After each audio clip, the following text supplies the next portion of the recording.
Bismillahirrahmanirrahim. La haula wala quwata illa billahil azim. Assalamualaikum warahmatullahi wabarakatuh. Alhamdulillahirabbil alamin. Wassalatu wassalamu ala asrofil anbiya wal mursalin sayyidina maulana Muhammadin wa ala alihi washabihi ajmain. Yang ulun hormati seluruh pengurus Masjid Asifah Rumah Sakit Umum Daerah Ulin Banjarmasin.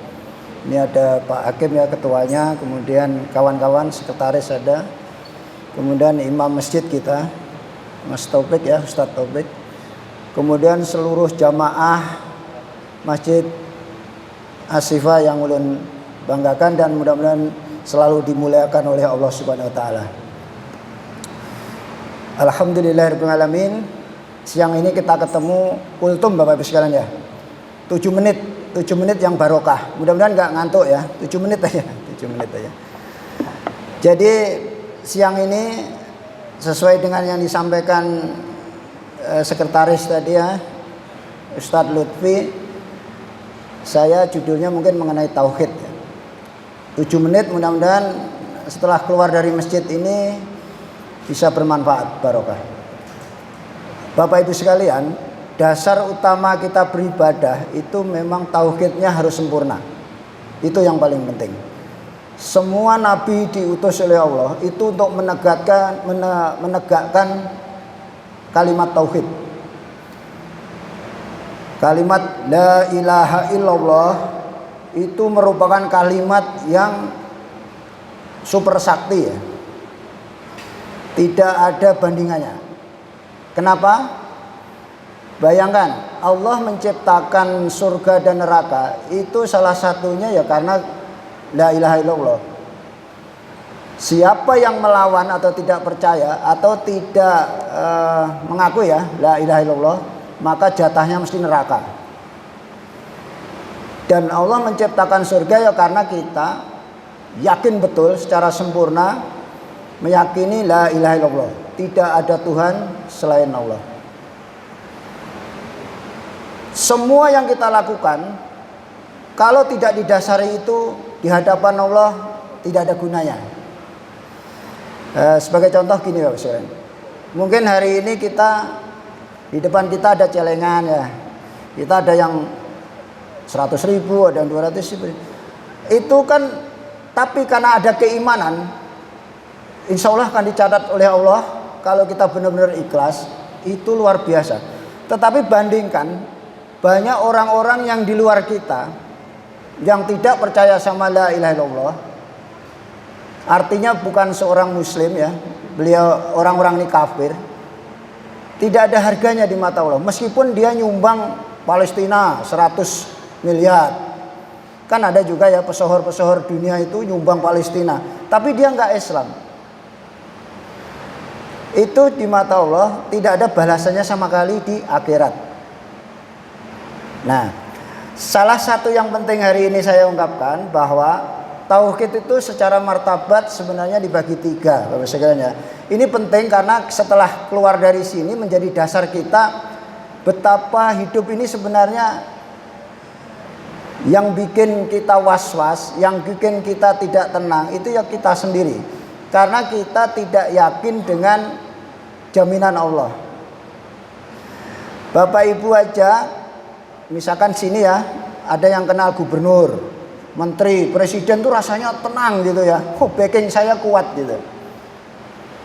Tapi kita nggak bisa tenang ketika bahwa kita punya backing yang luar biasa. Yang menciptakan gubernur, yang menciptakan presiden yaitu Allah Subhanahu wa taala. Jadi menurut kita akan aneh ketika kita hidup kita itu nggak tenang. Karena berarti Bapak Ibu nggak yakin akan jaminan Allah. Makanya dalam salah satu Al-Quran itu kan jelas bahwa dinyatakan bahwa hanya mengingat Allah lah hati kita akan menjadi tenang. Jadi kalau sekarang ini ada yang merasa tidak tenang, saya yakin Bapak Ibu itu tidak ingat sama Allah. Itu sudah janji Allah ya, sudah ada di dalilnya. Coba sekarang Bapak mesti nggak ingat sama Allah kalau nggak tenang, cemas, apalagi stres, apalagi depresi, sampai gara-gara cemas, depresi kemudian menjadi pasien sambang lihum ya. Nah itu luar biasa. Artinya Bapak Ibu, kalau kita harusnya malu bahwa kita lupa dengan Allah. Karena jaminannya barang siapa hanya mengingat Allah lah, hati akan menjadi tenang. Kemudian yang saya utarakan tadi, ada 3 martabat untuk tauhid. Yang pertama itu yaitu tauhid af'al. Yang kedua tauhid zat, tauhid sifat, dan yang ketiga adalah tauhid zat. Kalau kita sudah bisa memahami, kemudian bisa mengamalkan, kemudian kita bisa melaksanakan, ya, yakin Bapak Ibu akan mengenal Allah. Kalau istilah orang tasawuf itu bisa makrifat, bisa wusul. Tanpa itu susah. Jadi begini, salah satu rukun iman yang keenam, salah satu rukun iman yang nomor 6 itu apa? Percaya kepada qada qadar, takdir. Ini saya lihat masih banyak yang kadang memahami takdir itu, karena ini berbagai macam, ya. Coba baca di literatur. Misalkan golongan Mu'tazilah itu berpendapat begini, pendapatan ahli sunnah wal jamaah begini, salafi begini. Nah, sekarang kita kembalikan. Ketika kita memahami takdir, kita yakin bahwa semua sudah tercatat, baik buruk maupun baik. Yakin Bapak sekalian, ya. Dari A sampai Z sudah. Itu menunjukkan kekuasaan Allah. Berarti Allah itu sakti. Maksudnya Allah itu maha besar, maha kuasa, tidak ada tandingannya. Jangan pernah membayangkan Allah itu seperti makhluk. Jangan sama sekali. Misalkan tangan-tangan Allah, kita bayangkan tangan kita. Enggak begitu. Kita enggak bisa, Allah itu tidak bisa dibandingkan dengan apapun. Makanya kita dilarang memikirkan zatnya, ya. Kita disuruh memikirkan ciptaannya. Jadi kita diciptakan salah satunya untuk menyaksikan kekuasaan Allah yang telah diciptakannya. Oke. Kalau semua sudah dicatat, semua sudah ditulis. Misalkan si A lahir tanggal sekian, bapaknya ini, ibunya sekian, besar jadi ini. Kemudian suatu saat misalkan berbuat maksiat, kemudian diampuni. Itu sudah A sampai Z itu ada. Meninggal ini di rumah sakit Tulin jam sekian, dokternya sekian. Semua sudah ada. Allah pasti sudah tahu. Jadi semua yang baik maupun buruk itu sudah dicatat. Kalau kita berpendapat yang dicatat yang buruk belum, itu berarti kan lucu. Artinya apa? Allah nunggu dulu, ya. Yang dicatat di takdir yang baik-baik saja, kan nggak mungkin. Semua sudah ada. Misalkan si fulan nanti jadi pencuri kemudian bertobat diampuni. Semua sudah lengkap. Itu harus diyakini. Karena Allah sendiri dalam surat As-Saffat 96 itu mengatakan, ya, ini petikannya, ya. Wallahu khalaqakum wa ma ta'malun. Artinya apa? Padahal Allah lah yang menciptakan kamu dan apa yang kamu perbuat. Itu firman Allah loh, ya. Jadi artinya semua sudah tercatat. Nah, untuk itu modalnya apa? Modalnya jadi Bapak Ibu untuk bisa tauhid af'al ini adalah la haula wala quwata illa billah.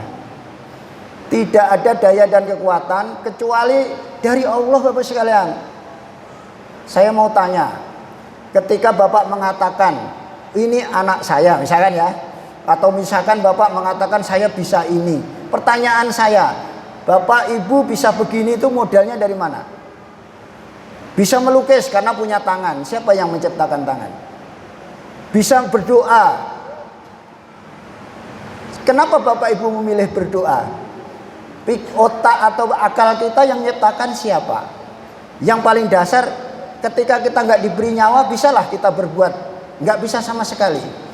Artinya semua itu memang dari Allah, ya. Makanya kita sering aja mengucapkan inna lillahi wa inna ilaihi rajiun. Semua milik Allah dan semua akan kembali ke Allah. Kita nggak punya apa-apa, Bapak sekalian. Sampai merasa istri saya, ya boleh ngomong gitu, boleh secara syariat. Tapi secara hakikat sampai tahu itu milik Allah. Lah kok enak sampai? Siapa yang melahirkan? Ibunya, orang tuanya. Siapa yang merawat?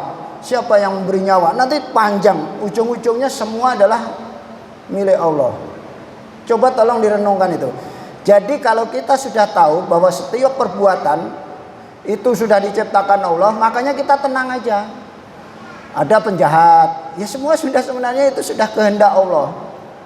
Tidak ada orang bisa jadi penjahat kalau tidak atas kehendak Allah. Bisalah bergerak kalau Allah nggak mengizinkan. Bahkan kalau perlu Bapak Ibu tahu, setan aja, iblis saja untuk menggoda manusia izin sama Allah. Bayangkan, izin. Minta jangan dimatikan sampai kiamat supaya bisa menjerumuskan manusia. Artinya apa? Berarti kan kekuasaan atau lisensinya itu dari Allah. Berarti sebenarnya ya nggak ada daya upaya apa-apa kecuali dari Allah Subhanahu wa taala. Nah, itu Bapak Ibu sekalian, jadi modal kita ketika kita apa-apa la haula wala quwata illa billah. Saya bisa ngomong di sini ya karena la haula wala quwata illa billah, karena Allah. Enggak mungkin saya bisa ngomong sendiri. Tiba-tiba saya bisu gimana? Kan ada orang bisu banyak juga. Tiba-tiba bisa jalan. Kenapa? Karena punya mata, punya kaki. Kalau lumpuh, stroke. Siapa yang bikin stroke? Bapak Ibu coba lihat di rumah sakit Ulin. Ratusan orang sakit. Bapak Ibu kan heran. Kenapa ada yang sakit, ada enggak gitu. Ya sudah, itu ketentuan Allah. Artinya sudah kehendak Allah. Manusia biasanya itu memikirkan sebab akibat. Memang boleh, itulah manusia, keterbatasan manusia. Bagi Allah tidak ada sebab akibat Bapak Ibu sekalian. Rahmat turun itu yang menurut kehendaknya. Saya mau tanya, ketika Sayyidina Umar dapat hidayah masuk Islam, beliau sedang berdoa, mengaji atau apa? Enggak. Beliau sedang mau membunuh Nabi Muhammad. Tapi dikasih hidayah oleh Allah, akhirnya masuk Islam, malah jadi khalifah. Artinya apa? Allah itu kekuasaannya nggak bisa diprediksi. Artinya kita nggak bisa mikir apa-apa. Semua bergerak atau terserah kehendak dari Allah Subhanahu wa taala. Nah, contoh lagi misalkan Bapak Ibu ngomong, apakah doa dan amal saleh mempengaruhi misalkan pemberian Allah? Secara hakikat enggak Bapak sekalian. Saya mau tanya, orang-orang yang sugih di dunia sekarang ini ribut, Elon Musk misalkan ke Bali, wah ngalah-ngalahkan Presiden Jokowi. Kelihatannya dia harat karena sugihnya luar biasa. Itu Islam atau enggak? Enggak. Kenapa? Allah tetap memberi. Artinya begini, dia tidak pernah berdoa, dia tidak pernah bahkan berani sama Allah. Tetap Allah ngasih. Karena apa? Sifat Allah Ar-Rahman Ar-Rahim tadi. Artinya apapun itu setelah kehendak Allah. Makanya harapan kita itu adalah yang paling besar apa? Mencari ridho Allah supaya rahmatnya turun. Karena yang memasukkan ke surga ini bukan amal, tetapi rahmat Allah Subhanahu wa taala. Enggak cukup Bapak sekarang kalau amal ya. Bapak Ibu 60 tahun atau 70 tahun meninggal, kemudian mengandalkan amal, berarti nanti di surganya ya 70 tahun juga ya berarti ya. Kan enggak, di surga atau di akhirat nanti itu abadi di surga. Ya karena rahmatnya Allah. 60 tahun atau 70 tahun itu dipotong ketika masa kecil, 15 tahun. Kemudian masih nakal ya, remaja ABG.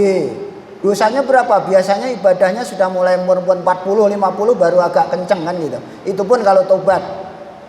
Nah kalau bermodal amal gak akan cukup Bapak Ibu sekalian. Makanya Allah itu Maha Rahman, Maha Rahim. Maksudnya luar biasa sifat-sifat. Nah ketika kita sudah tahu bahwa tauhid ahwal tadi semua diperhatikan. Jadi kita gak usah ribut. Ada orang nakal, ya sudah biasa aja. Kita memandangnya itu semua memang kehendak Allah. Jadi kalau kita ribut tuh aneh. Makanya ada ungkapan, barang siapa mencela makhluk maka menghina penciptanya. Sampai melihat orang atau apa, binatang pun gitu ya. Sampai menghina, itu berarti menghina yang cipta. Yang cipta siapa gitu. Beranilah sampai menghina penciptanya. Gak akan berani kan gitu. Oke ya. Kemudian yang kedua, yang sifat tadi, sifat itu apapun sifat Allah, kita mengenal sifat-sifat Allah, sifat 20 Allah. Kemudian ada Asmaul Husna. Itu biasanya dicerminkan ke makhluknya. Makanya ada yang menghinakan, ada yang menyempitkan, ada yang tukang maksa. Maksudnya itu sebagai gambaran aja, cerminan. Tapi Allah tidak bisa dibayangkan seperti makhluk. Itu tolong diingat itu. Jangan pernah membayangkan Allah seperti itu. Misalkan Allah sepertiga malam terakhir akan turun, sampai bayangkan kayak orang mau turun gitu. Oh jangan gitu. Pokoknya tidak bisa dibayangkan seperti makhluk. Yang ketiga, yang terakhir, itu adalah tauhid zat. Kalau ini rumusnya satu. Tidak ada satupun yang wujud kecuali Allah. Titik. Makanya kan ada, kalau yang sampai orang belajar hakikat sampai keblinger misalkan ya, mengaku tidak ada, yang ada Allah. Ya itu maksudnya gitu. Yang wujud tuh memang Allah. Tapi secara awam kita nggak bisa menerangkan secara mudah itu. Sampai tapi yakin yang wujud cuma Allah. Tidak ada yang lain. Semua diwujudkan oleh Allah. Termasuk kita. Jadi kalau orang sudah makrifat itu yang taunya ya kelihatannya Allah aja. Makanya kalau dalam dalil-dalil itu dikatakan kalau kita nggak bisa melihat Allah, yakinlah bahwa Allah melihat kita. Minimal itu loh standar kita. Jadi seperti kita sholat tuh sudah kita dilihat oleh Allah. Karena sebenarnya kenapa kita tidak bisa melihat Allah? Karena saking dekatnya dengan kita. Itu di dalam kitab Hikam ya. Dikatakan bahwa saking dekat. Dan yang kedua, kenapa tidak bisa melihat? Karena nurnya terlalu kuat sehingga kita tidak mampu melihatnya. Nah, jadi Bapak Ibu sekalian, kalau kita sudah percaya tauhid itu dengan benar, maka semua akan berasa mudah Bapak Ibu sekalian. Makanya saya pernah bilang, kita ini nggak punya masalah sebenarnya. Hidup ini apa? Hidup ini ujian atau cobaan? Jawabannya cuma dua. Kalau nggak bisa syukur, ya sabar. Kenapa sampean itu merasa ngomong masalah? Karena sampean nggak ridho terhadap ketentuannya Allah. Coba misalkan sampean ujian nggak lulus, ribut. Padahal yang nggak meluluskan itu juga sudah ada settingan dari kodok-kodar kita. Artinya apa? Ketika kita ridho itu tidak ada masalah. Ini yang terbaik. Karena Allah juga berfirman, boleh jadi apa yang kamu sukai itu tidak baik menurut Allah. Dan apa yang kita benci justru bisa itu lebih baik dari Allah. Nah itu Bapak sekalian ya. Saya kira sudah agak terlalu lama. Jadi saya akhiri dengan subhanakallahumma wa bihamdika asyhadu alla ilaha illa anta astaghfiruka wa atubu ilaik. Assalamualaikum warahmatullahi wabarakatuh.